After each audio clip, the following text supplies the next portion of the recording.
जय हिंद बच्चों। आज हम 9th क्लास के पहला चैप्टर को पढ़ाने के लिए आए हैं। चैप्टर का नाम है हमारे परिवेश के पदार्थ। तो ये पदार्थ क्या होता है, आइए सबसे पहले हम जानते हैं पदार्थ को। तो पदार्थ विश्व में प्रत्येक वस्तु जिस सामग्री से बनी है पदार्थ कहा जाता है। फॉर एग्जाम्पल जैसे चौक हो गया, ये चौक है, डस्टर है, ये बोर्ड हो गया, बुक हो गया, या फिर आप जिस बेंच में बैठे होंगे कक्षा के अंदर में वो बेंच है, वो सभी के सभी पदार्थ से मिलकर बना हुआ है। यानी पदार्थ वो है जो आसमान घेरे, जिसका कुछ ना कुछ द्रव्यमान हो। यानी पदार्थ तो तभी होगा जब उसका कुछ द्रव्यमान होगा एवं वो आसमान घेरता हो, वो पदार्थ कहलाएगा। बच्चों आइए जानते हैं पदार्थ के भौतिक गुण, यानी कि फिजिकल स्टेट ऑफ मैटर। पदार्थ के कण, पदार्थ जो है कणों का बना होता है। पदार्थ के कण अत्यंत सूक्ष्म होते हैं, यानी पदार्थ इतने छोटे होते हैं कि हम उसे नग्न आंखों से नहीं देख सकते।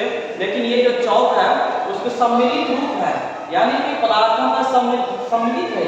ये एक सिंगल कणों का नहीं है, ठीक है, बहुत सारे कण से मिलकर बना है ये चौक, ठीक है। जैसे कि पदार्थ के कण अत्यंत सूक्ष्म होते हैं, इतने छोटे होते हैं कि उसको हम नग्न आंखों से एक सिंगल पदार्थ को नहीं देख सकते हैं। पदार्थ के कण अनवरत गतिशील होते हैं। क्या होते हैं? गतिशील होते हैं।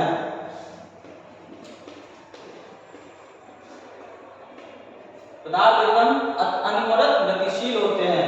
पदार्थ के कण एक दूसरे को आकर्षित करते हैं, यानी कि जितने भी पदार्थ हैं उसमें एक बल कार्य करता है, जिसको क्या कहते हैं? आकर्षण बल कहते हैं। Force of attraction, intermolecular force of attraction बोलते हैं। यानी कि पदार्थ के कणों के बीच जो आकर्षण बल होता है वही आकर्षित करता है एक दूसरे को, तभी ये जो चौक है एक दूसरे के बीच में जुड़ा हुआ रहता है। अन्यथा ये कण मिलके चौक नहीं बना सकता था। इसके बीच में क्या काम करता है बच्चों? आकर्षण बल काम करता है। अगला देखते हैं, पदार्थ के कणों के बीच रिक्त स्थान होता है, यानी कि इंटरमोलिकुलर स्पेस होता है पदार्थ के कणों के बीच।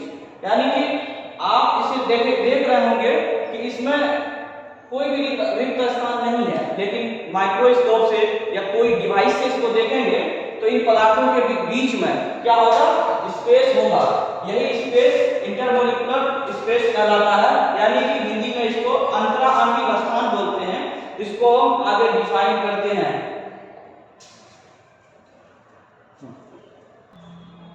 और इसके बाद हम पदार्थ की अवस्थाओं के विषय में पढ़ते हैं। पदार्थ मुख्य रूप से तीन अवस्थाओं में, ठोस, द्रव, गैस, सॉलिड, लिक्विड और गैस। बच्चों भौतिक रूप से पदार्थ तीन अवस्थाओं में पाया जाता है, जैसे ठोस अवस्था यानी सॉलिड स्टेट, द्रव्य अवस्था लिक्विड स्टेट और गैसीय अवस्था गैस स्टेट। फॉर एग्जांपल बच्चों हम अपने शरीर को, यानी कि हम मानव भी अपने शरीर को तीन अवस्थाओं में विभाजित कर सकते हैं।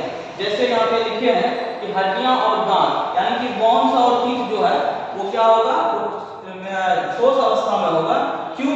क्योंकि उसकी कॉम्प्लेक्सिबिलिटी जो होता है, यानी कि उसको जब भी हम दबाते हैं, जिसको हम हिंदी में संपीड्यता बोलते हैं, उसका नगण्य होता है। यानी कि आप अपने हड्डी को दबाइएगा तो वो दबाया नहीं जाएगा, जैसे आप अपने दांत को ही दबाएं तो वो दबाया नहीं जाएगा। यानी कि उसकी संपीड्यता जो है वो नगण्य होता है। जैसे हमारे शरीर में क्या है? ब्लड है और जल है। जल जो है, ब्लड और जल, ये द्रव्य अवस्था में आएगा। और फेफड़ों में क्या भरा रहता है? वायु भरी रहती है, जिसको कि गैसीय अवस्था में पढ़ते हैं। बच्चों इस अवस्थाओं को हम उसके भौतिक गुण प्रत्येक, जैसे ठोस अवस्था का भौतिक गुण, द्रव्य अवस्था का भौतिक गुण और गैसीय अवस्था का भौतिक गुण को हम अलग अलग पढ़ेंगे। ठोस, द्रव्य और गैसीय अवस्था को अब हम लोग अलग अलग पढ़ेंगे और उनके भौतिक गुणों के विषय में जानेंगे। बच्चों ठोस जो पदार्थ है उसके आयतन और आकार दोनों निश्चित होता है, परंतु द्रव्य का आकार जो है वो निश्चित नहीं होता है, परंतु उसका आयतन निश्चित होता है। और गैसीय पदार्थ का जो है आयतन, ना तो आयतन ना ही उसका आकार निश्चित होता है। अब ठोस अवस्थाओं में जो है स्पष्ट सीमाएं होती है। जैसे ये चौक है, ये क्या है? ठोस पदार्थ है, इसकी सीमाएं है, यानी कि जैसे ये ब्लैक बोर्ड ले लीजिए, इसकी ऊंचाई है, चौड़ाई है, ठीक है, मोटाई है, सारी चीजें हैं, यानी कि उसकी सीमाएं जो स्पष्ट हमें दिखाई देती है। परंतु द्रव्य में ये चीजें नहीं होती है, ना ही ये गैसीय अवस्थाओं में पाया जाता है। और अगला देखते हैं कि ठोस पदार्थ का बता दिए हैं कि निश्चित होता है, और द्रव्य का निश्चित, ठोस पदार्थ का जो है द्रव्य का निश्चित होता है आयतन, द्रव्य का आकार और निश्चित होता है। ठोस पदार्थ जो है रिजिड होते हैं, यानी कि दृढ़ होते हैं, उसको दबाने से क्या होता है? वो नहीं दबता है। जैसे उसकी संपीड्यता, यानी कि उनकी कॉम्प्रेक्सिबिलिटी जो है नगण्य होती है, यानी कि उसको हम ज्यादा दबाएंगे तो वो दबा नहीं जाएगा, यानी कि यही बेंच हो या इसी ब्लैक बोर्ड को हम दबाएंगे तो ये दबा नहीं जाएगा। परंतु ये जो द्रव्य अवस्था है, इसमें इसकी संपीड्यता, ठोस की कंप्रेसिबिलिटी जो है वो ज्यादा होगा, और द्रव्य का संपीड्यता ठोस और द्रव्य से गैस का ज्यादा होगा। अब इसका आते हैं अंतरात्मिक स्थान। ठोस अवस्था, द्रव्य अवस्था और गैसीय अवस्था का भौतिक गुणों के विषय में पढ़ेंगे। तो आइए सबसे पहले हम जानते हैं ठोस पदार्थ के भौतिक गुण। ठोस पदार्थ का आकार निश्चित होता है, यानी कि वो फिक्स होता है उनका आकार, ठीक है, और उसकी जो आयतन होता है वो भी निश्चित होता है। ठोस पदार्थ की जो सीमाएं हैं, यानी कि ये जो सीमाएं हैं वो स्पष्ट होता है, उसमें चौड़ाई, ऊंचाई और मोटाई तीनों क्या होता है? वो फिक्स होता है, यानी कि वो निश्चित होता है। और ठोस अवस्थाओं का आयतन निश्चित होता है। ठोस अवस्थाओं में रिजिडिटी पाई जाती है, यानी कि वो दृढ़ होता है, वो बिल्कुल रिजिड होता है, ठीक है बच्चों।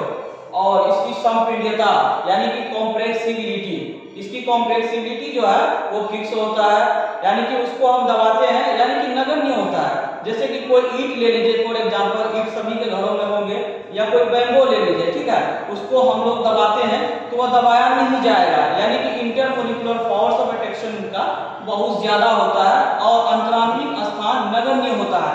इस वजह से उनकी संपीड्यता जो है नगण्य होती है, ठीक है बच्चों। आओ अब हम द्रव अवस्था के विषय में पढ़ते हैं। द्रव जो है तरल होती है, उसकी आयतन तो निश्चित होती है, परंतु उनके आकार निश्चित नहीं होते हैं। जैसे कि दूध, सभी लोग आखिर जानते होंगे और पिए होंगे, देखे होंगे, तो उनको आप जिस भी बर्तन में रख दें वो उसी का आकार का हो जाता है, यानी उसका आकार निश्चित नहीं होता है। और उसका आयतन जो है, अगर 1 लीटर दूध आप जैसे कि आप किसी प्रकार के बर्तन में रखते हैं और उसी दूध को आप दूसरे बर्तन में भी रखते हैं, तो उसका वो 1 ही लीटर कहलाएगा, 2 नहीं हो सकता है, परंतु उसका आकार जो है वो बदल जाएगा, ठीक है। लिखा हुआ है द्रव्य का आकार जो है अनिश्चित होता है। द्रव में जो है ठोस की अपेक्षा संपीड्यता थोड़ा ज्यादा होती है, ठीक है। जैसे उसको हम दबाते हैं तो उनके बीच में अंतरात्मिक स्थान जो है ठोस की अपेक्षा ज्यादा होती है, और आकर्षण बल जो है ठोस की अपेक्षा, यानी कि इंटरमोलिकुलर फोर्स ऑफ अट्रैक्शन ठोस की अपेक्षा कम होती है। अब बढ़ते हैं बच्चों गैसीय अवस्था के भौतिक अवस्था। गैस का भौतिक अवस्था। गैस में बाहों की प्रवृत्ति पाई जाती है, जैसा कि द्रव में पाई जाती है। द्रव और गैस में दोनों में बाहों की प्रवृत्ति पाई जाती है। अब द्रव का क्या होता है कि आकार और आयतन दोनों, द्रव का, गैस का आकार और आयतन दोनों निश्चित होता है। यहाँ पे क्या बताया थे बच्चों? द्रव्य का आयतन तो निश्चित होता है, परंतु आकार अनिश्चित होता है। लेकिन यहाँ क्या बता रहे हैं कि द्रव का आकार और आयतन दोनों अनिश्चित होता है, और इसमें संपीड्यता जो है वो बहुत अधिक होती है। क्यों?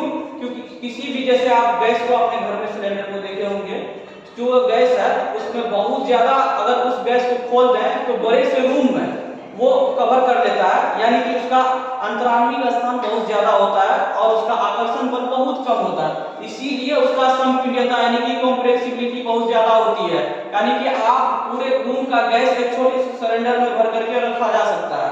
यानी कि क्यों? कि उनका आकर्षण बल कम होता है, ठीक है, और उसका अंतरात्मिक स्थान बहुत ज्यादा होता है। यहाँ लिखा हुआ है बच्चों, ठीक है। तो आगे का लेक्चर को हम यहाँ से आगे पढ़ेंगे, ठीक है, नेक्स्ट लेक्चर में। आप सभी का बहुत बहुत धन्यवाद।